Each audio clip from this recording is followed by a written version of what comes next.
vamos a presentar al invitado, Marcelo Martín. Somos gente de laburo. Así es. Y hacemos esta trinchera, como te dije, desde hace 16 años. Contanos. Sé que sos joven, sé que estás con el partido joven.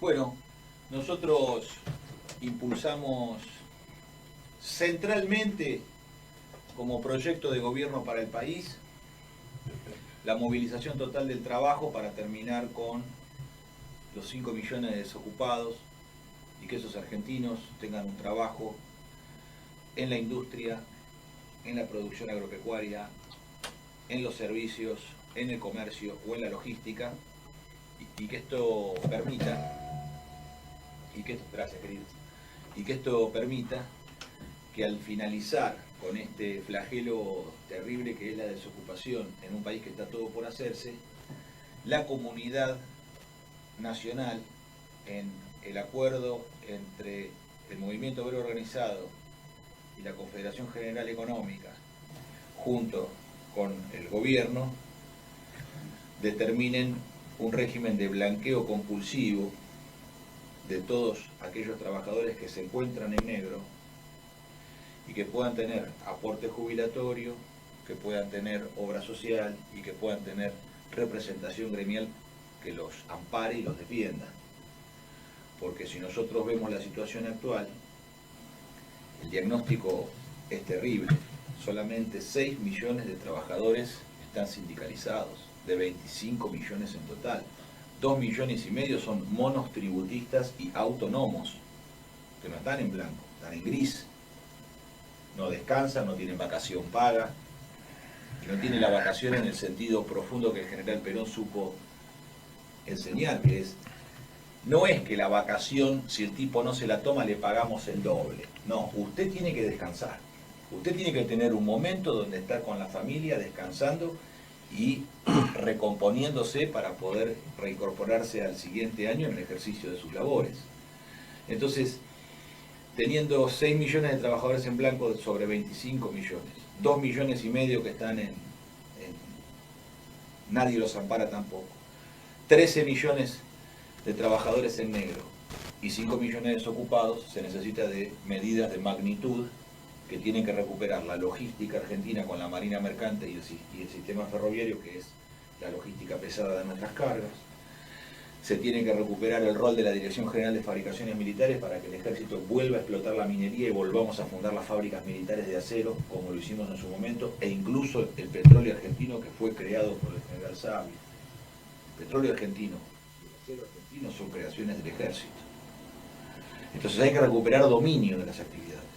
Y sobre la base de dominio logístico es posible enclavar en todo el territorio nacional las industrias necesarias, partiendo de las que son primarias, como es la forestal, la minera, la petrolera, la pesquera, y desde allí se van montando las industrias que van procesando los frutos de nuestra tierra para desarrollar una siderúrgica nacional que abastezca de acero barato y abundante a los metalúrgicos, a toda la pyme metalúrgica argentina, a toda la metalmecánica nacional, una industria minera que sirva al desarrollo de una electrónica, donde fabriquemos todos los elementos, los componentes con tierras raras para hacer semiconductores, tiristores, transistores, capacitores, diodos, puentes, etc.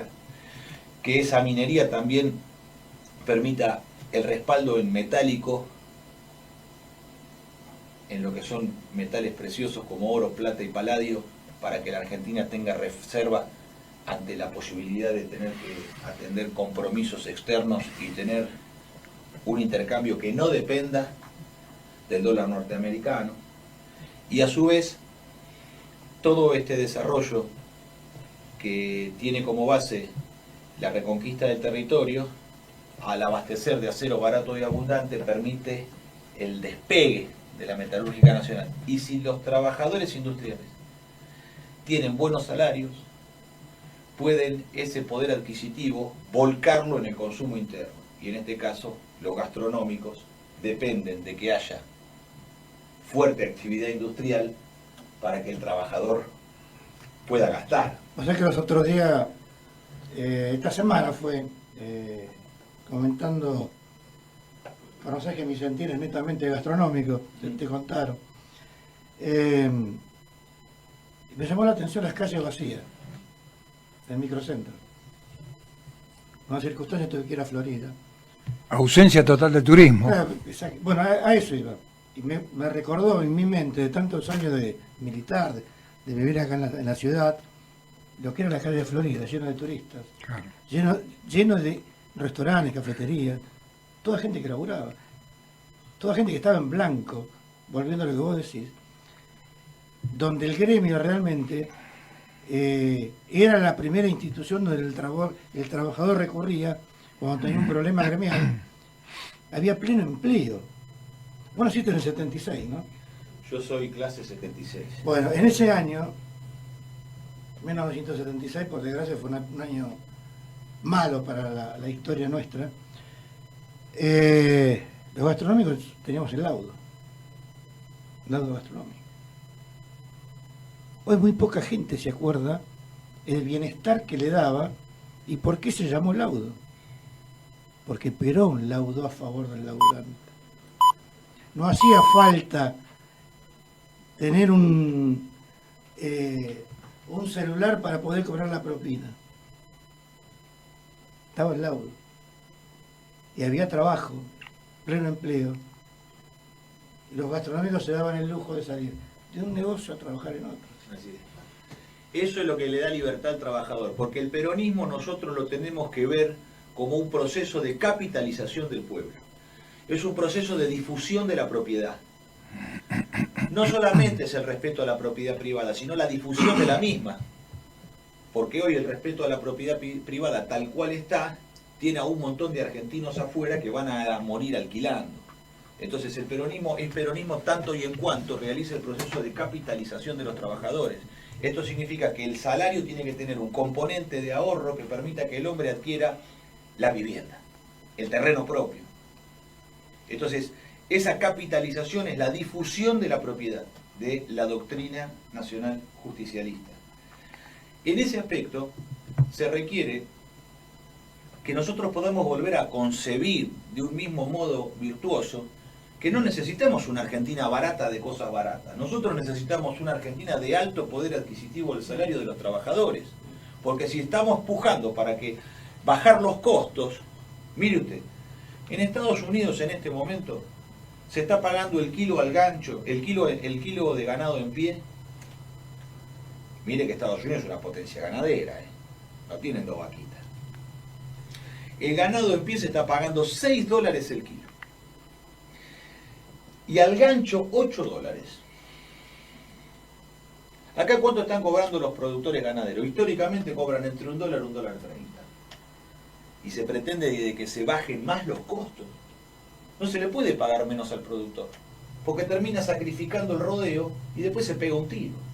¿Qué tiene por hacer por delante una vez que sacrifica el rodeo? ¿Alquilar el campo, arrendarlo para que vengan a plantar soja los pules de siembra? Entonces, no se pueden perder las artes, los oficios y las destrezas criollas que están asociadas al trabajo, porque ahí hay fuente de dignidad del hombre. Y además la ganadería nos da una cantidad de trabajos y de artes que es superior al monocultivo sojero. El sojero te da un solo tipo de trabajador, un chofer que maneja un camión, un chofer que maneja un tractor. Y nada más. En cambio, en la ganadería tenés los veterinarios, la gente que produce las especialidades medicinales para la sanidad animal, los que producen el balanceado, los arrieros, los vaqueanos, los crianceros, y después de que se faene el animal, ¿qué viene? Bueno, la industria de la carne y la industria frigorífica, con otro gremio que es el de los trabajadores de la carne. Y además que aparece otro gremio que es el de los trabajadores del cuero. Y dentro de los trabajadores del cuero están los que fabrican bolsos, camperas, zapatos, entonces está la industria del calzado y la industria de la indumentaria. Y además las artes criollas que tienen que ver con hacer los frenos, los cabestros, las cabeceras de los caballos, las sillas de montar. Eso es lo que nos da la producción de nuestra tierra de proteína animal de alto valor agregado, que es lo que nosotros tenemos que recuperar, porque eso nos permite tener dominio en una cantidad de oficios y en una cantidad de artes criollas que el actual modelo de producción de grano para exportación no nos da ni trabajo ni nos da riqueza. Ahora, Martín, por ahí te voy a poner un poquitito en un aprieto. Te escuché al principio y te escuché en otras oportunidades también, con una cantidad de proyectos y de planes realmente buenos, de excelentes ideas que se pueden desarrollar, porque acá, como decía al principio, sobran los recursos económicos y el material humano, que es muy importante. Pero el problema es este. Vos hablabas del tema de la carne, que me parece que es un excelente ejemplo. Antes decías del tema de los minerales y los metales, el oro y demás, como elemento no solo de valor agregado, sino de respaldo. Y me parece que todo eso es cierto. Ahora, nos pone a la vista de la línea de llegada. Y yo te quiero preguntar cómo hacer para sortear ahora todas las trabas y todos los problemas que tenemos, este campo minado que se nos ha creado para llegar a esa línea de llegada. ¿Qué quiero decir? Yo decía al principio, cuando abríamos el programa con Oscar, que como sociedad tenemos que hacer un gran mea culpa y aceptar nuestra carga de haber permitido que todo este proceso de degradación social y más que nada dirigencial se fuera desarrollando, por lo menos del 83 para acá, para no hacer mucha historia. El problema es cómo desarmar esta degradación, este proceso, esta maquinaria de disolución social que hoy tenemos enfrente. Entonces te pregunto, está muy bueno reconquistar los metales preciosos, los minerales, los recursos naturales, está muy bueno reconquistar, por ejemplo, pero realmente el negocio de la carne. ¿Cuál es el problema? No tenemos nosotros problema de producción de carne, no tenemos problema de falta de ganado, tenemos problema que lo maneja un grupito, ese negocio. Del mismo modo que tenemos problema que los recursos naturales se los llevan también un pequeño grupo de extranjeros. Entonces mi pregunta puntual es, ¿cómo romper ahora, o cómo empezar por lo menos, a romper ese problema y reconquistar como país, como pueblo, reconquistar lo propio? Bueno, nosotros tenemos que edificar el dispositivo de poder. Y para eso tenemos que vernos a nosotros mismos en nuestra propia doctrina y tradición política. Entonces, nosotros consideramos que el poder no emana del Estado ni emana del gobierno. El poder emana del pueblo. Dios deposita en el pueblo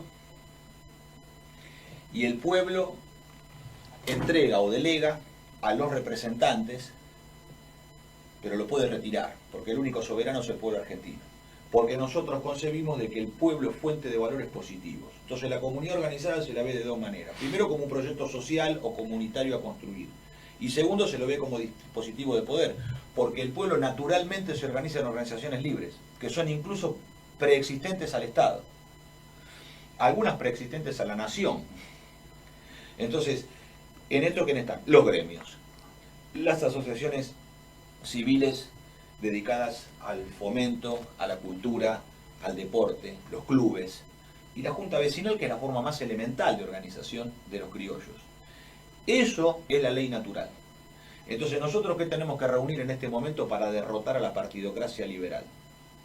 Lo que tenemos que reunir es a las organizaciones libres, los gremios y toda organización libre que en la Argentina se sume al modelo argentino para el proyecto nacional. Eso que constituye un continente político de unidad, que es el modelo argentino para el proyecto nacional, sobre el cual hay que trabajar y depositar contenido, propuesta, iniciativa. Sobre la base de esa organización comunitarista, que es la idea central del peronismo, el comunitarismo, eso tiene que marchar hacia la toma del poder. Porque la primera etapa es reunir los 100.000 predicadores. Bueno, yo creo que los 100.000 predicadores están en la Argentina. Lo que nosotros necesitamos hacer es volver a reunirlos en una común unión. Y esa común unión de Argentina está basada en nuestros propios valores, en nuestra propia tradición criolla y en la doctrina nacional del movimiento. De esa manera nosotros marchamos a la toma del poder. Y luego de la toma del poder, en la etapa de realizaciones, en la etapa dogmática, que es un todo de ejecución, ahí se realiza aquello que esté planteado en el modelo argentino. ¿A través de qué?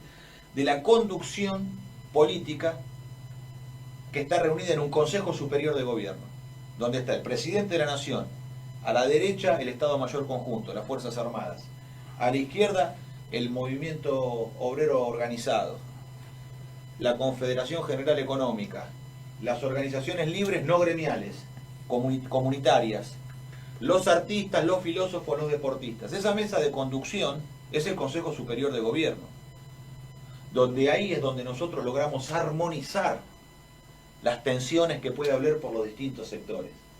Porque por supuesto que la Confederación General Económica va a querer ganar lo más que pueda, y los trabajadores van a querer ganar lo que es justo. Entonces hay que encontrar el equilibrio de justicia. Y las Fuerzas Armadas van a querer estar bien equipadas, y los que las van a equipar son los trabajadores con su fuerza de trabajo en la producción para la defensa, y tienen que estar bien remunerados también. Entonces, en este sentido, nosotros no podemos esperar a meter un fichazo y de carambola ganar una elección, y ahí llamamos al movimiento obrero. No, esto hay que hacerlo desde el vamos, y es lo que estamos haciendo, con distintos gremios, con distintos dirigentes, compañeros, seccionales, regionales, en la cual vamos confluyendo en el modelo argentino para el proyecto nacional, para que estas realizaciones que estamos planteando tengan la fuerza de respaldo necesaria, porque nosotros vamos a intervenir en la minería con fabricaciones militares. Esto es una orden ejecutiva del presidente de la Nación, al campamento minero, a explotar los minerales argentinos, y eso permite la ocupación del territorio y la defensa nacional. Bueno, hay contratos mineros preexistentes, muy bien, los pondremos a revisión, pero hay una cantidad de reservas no explotadas que no están concesionadas y que no están bajo ningún tipo de contrato. ¿Y los recursos para hacer esa explotación quién lo Son pondría? los propios recursos. Escuchame, la explotación de oro, la explotación se paga sola. Porque vos viste que te manejan con eso, el empresario o los sectores, por ejemplo... Querido, si no fuera negocio explotar el oro, no lo harían. Matan a los pueblos, masacran a los pueblos en el África para poder llevarse el oro, la plata, el cobalto, el uranio. Masacran a los pueblos. Mirá si no será negocio para los tipos, que son capaces de matar masivamente para apoderarse de los recursos. Entonces el problema no es la inversión. ¿Por qué?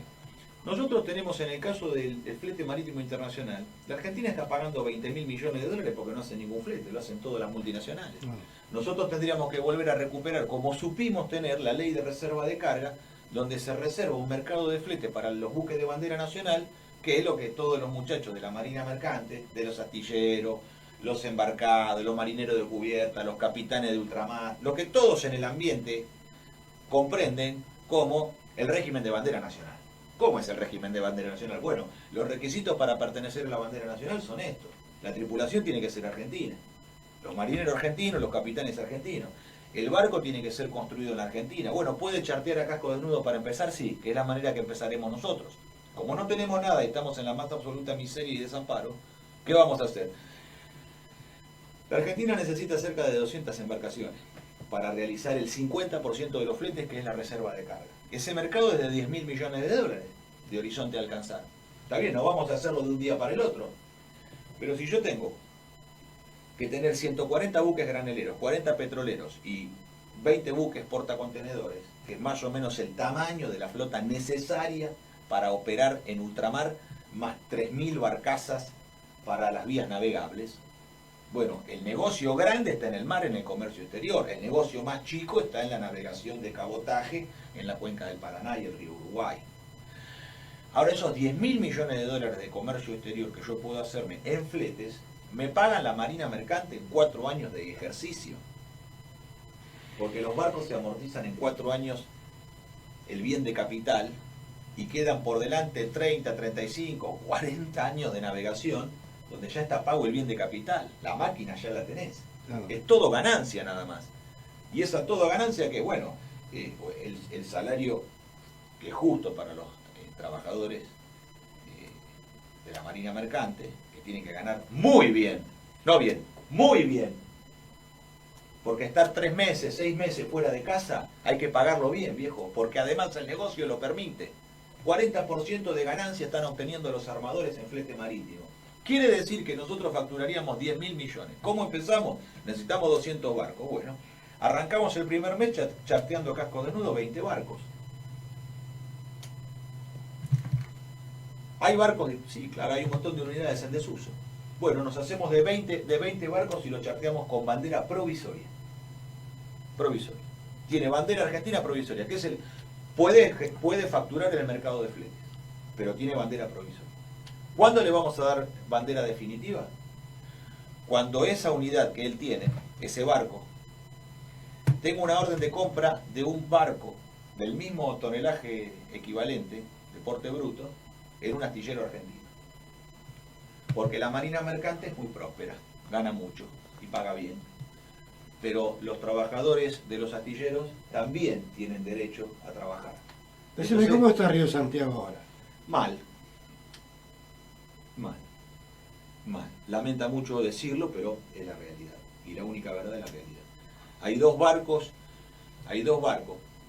que contrató Petróleos de Venezuela allá por el año 2006, y estamos a punto de cumplir 20 años sin entregar ni siquiera el primero.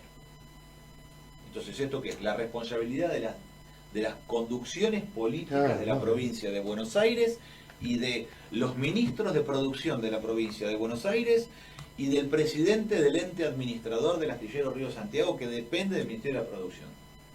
Ahí está la responsabilidad. Los laburantes van y se presentan en el astillero. Pero si no hay conducción de obra, el trabajador no puede por sí mismo decir, no, yo voy a hacer el barco porque lo voy a entregar de prepa. Claro, ahí apuntaba mi pregunta precisamente, ¿cómo romper esa inercia? Si son propios, porque son propios también, hay participación de administración propia, hay jugadores propios ahí, porque hablabas de la provincia y demás. Entonces no estoy haciendo nombres, hay ajenos, hay propios, hay de todos los colores. Pero lo que no tenemos en claro todavía, cómo romper justamente esa inercia de dirigentes y de participantes en el tema, de funcionarios y demás, que apuntan siempre para otro lado. Mirá, mientras hablábamos, el tema, vos fíjate lo siguiente, se recupera la concesión de la hidrovía, después de mucho tiempo, después del manejo de empresas extranjeras y de consorcios extranjeros, se recupera. ¿Y la Nación qué hace inmediatamente? Y ya la tiene en oferta para concesionar otra vez, porque no puede ni aguantar la concesión o el manejo de la hidrovía, que es donde se nota mucho, nosotros hablábamos muchísimo con Julio Infran, el problema de los fletes que vos mencionabas recién, lo que se pierde en fletes solamente de la hidrovía. Bueno, el país recupera el manejo de la hidrovía después de muchos años e inmediatamente, ¿qué es lo que tiene que hacer? Volver a concesionarla a la carrera porque no puede manejarla, no puede sostenerla. Sí que se puede manejar, porque los dragadores son argentinos y la draga es argentina. La draga es la draga Álvar Núñez, construida en los astilleros Alianza de la ribera sur del Riachuelo. Y el costo de limpieza de la hidrovía anual lo paga Argentina también.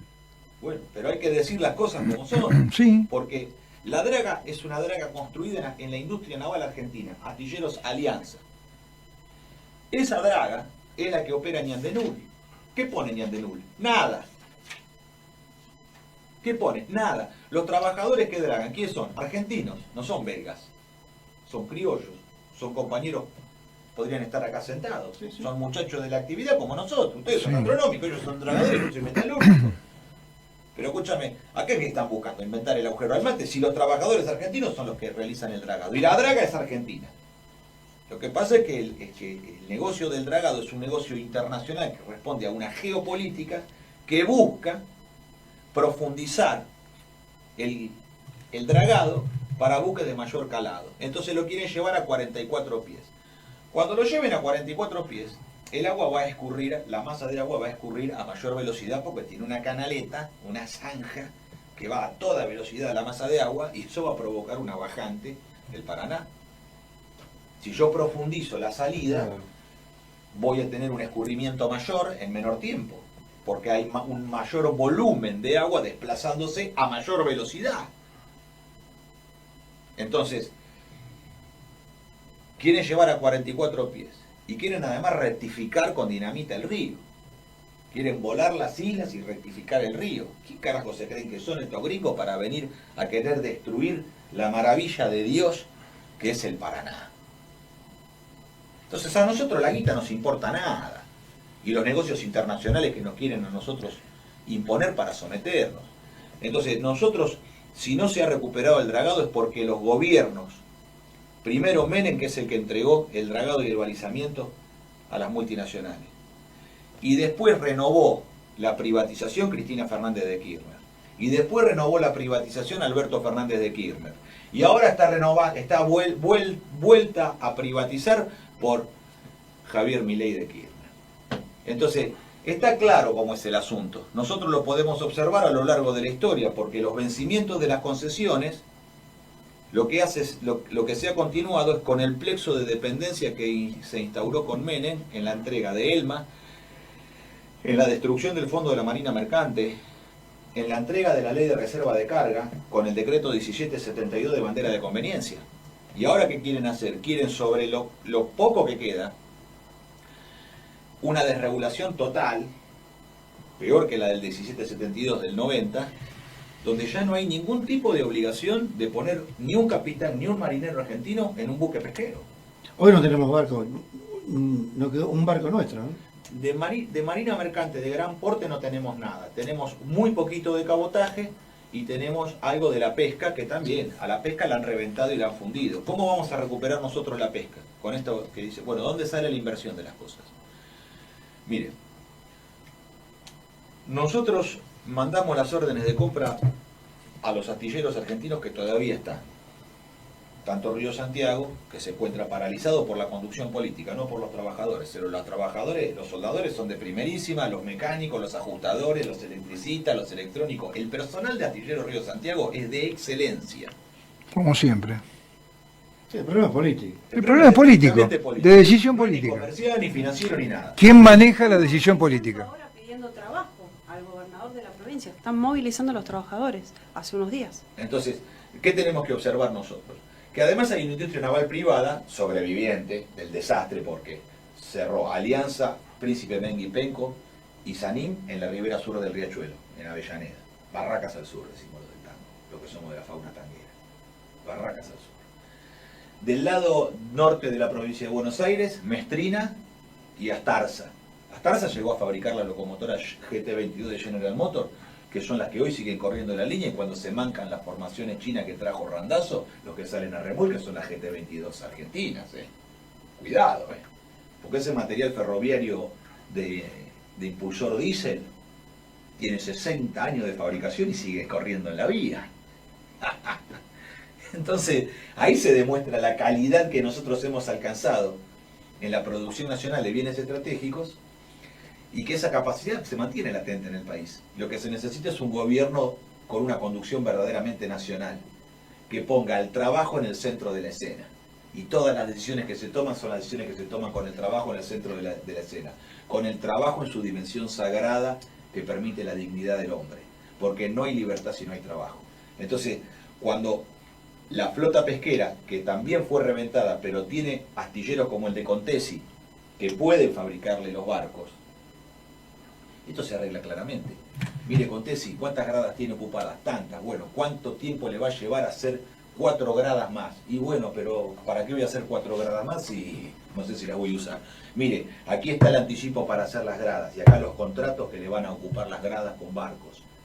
Así que hago una convocatoria, llame personal, nosotros le ponemos el sistema científico y técnico del Estado argentino, y le calificamos los soldadores, le calificamos los pintores, le calificamos los eléctricos, le calificamos los maquinistas, le calificamos todo. Y que haya la escuela de aprendices y el curso de formación profesional adentro de la fábrica, preparando a la gente para las tareas industriales. Y le entregamos a los pescadores argentinos, que generalmente son pymes, más bien son empresas familiares, las de la pesca argentina, los tanos de Mar del Plata, están de toda la vida, si ustedes viven de ellos, los gastronómicos, de darle de mono, de darle de mono. Ahora ponen restaurantes de marisco. Ahora ponen, ¿entendés? Entonces te das cuenta. Entonces, ¿qué necesitamos nosotros? Que los empresarios de la pesca tengan el barco, nosotros le entregamos el barco. ¿Cómo lo va a pagar? A través de una Junta Nacional de Pescado, que es el órgano compensador, el cual, de cada 100 cajones que baja en el puerto, nosotros nos quedamos en la Junta con 20. y ahí paga la cuota del barco, y 80 los vende él con el contrato que tenga. Si nos quiere vender todo a nosotros, nosotros se lo compramos y oficiamos de distribución nacional a través del Instituto Argentino de Promoción del Intercambio. Entonces esa Junta de Pescado, ¿qué hace? Bueno, es el órgano que permite que los empresarios de la pesca y los trabajadores de la pesca tengan un barco moderno, seguro, en buenas condiciones, con las artes de pesca que nosotros mismos habilitamos su uso, no cualquier red ni cualquier arte, sino aquellas que no depredan el Atlántico Sur, como hacen los extranjeros, y de ese modo, ¿cómo paga el barco? Con trabajo. Y salimos del sistema de usura financiera a través de la entrega del barco y el pago de ese mismo barco a través de la tonelada equivalente de pescado. Para eso hay que sentar a los gremios, a los empresarios y al Estado y decir, ¿cuánto vale la tonelada equivalente de pescado? ¿Cuál es el costo? ¿Cuál es el impuesto? ¿Y cuál es la tasa de ganancia de la actividad? Bueno, tanta. Entonces la tonelada equivalente de pescado vale tanto. Entonces de esa manera hay mesas verdaderamente en donde desde el disenso, porque no vamos a ponernos de entrada de acuerdo. Hoy el sector de empleo marítimo es un desastre, prácticamente los muchachos... Es una situación desesperante. Es desesperante. Es desesperante. Entonces, se ve cómo esto se puede avanzar y que lo único que tendríamos que hacer nosotros es desde el Banco de la Provincia de Buenos Aires o desde el Banco de la Nación Argentina anticipar el dinero a los astilleros y decirle, acá está el dinero con las órdenes de compra, esta es la cuota naval y se ejecuta así el contrato. Y esta es la cuota naval que se va a pagar. El astillero cobra todo. Al año, año y medio, no más de 2 años que terminó de hacer el barco, lo tiene cobrado. Y los trabajadores de los obreros navales, encuadrados en el Sindicato Argentino de Obreros Navales, ya tienen pagado su sueldo, ya está. El barco está pago. Ahora, lo tiene que pagar el pescador. ¿A quién? A la Junta. ¿Y cómo lo paga? Con pescado. Sin guita. Con pescado. Eso nos permite a nosotros estar en el negocio de la comercialización y de la exportación y determinando nosotros el precio de exportación y un precio para el mercado interno. Martín, se nos va el tiempo, se nos fue el tiempo. La primera reunión, la primera charla que tenemos, vamos a tener más charlas en la hora de la gente. Te agradezco que hayas venido.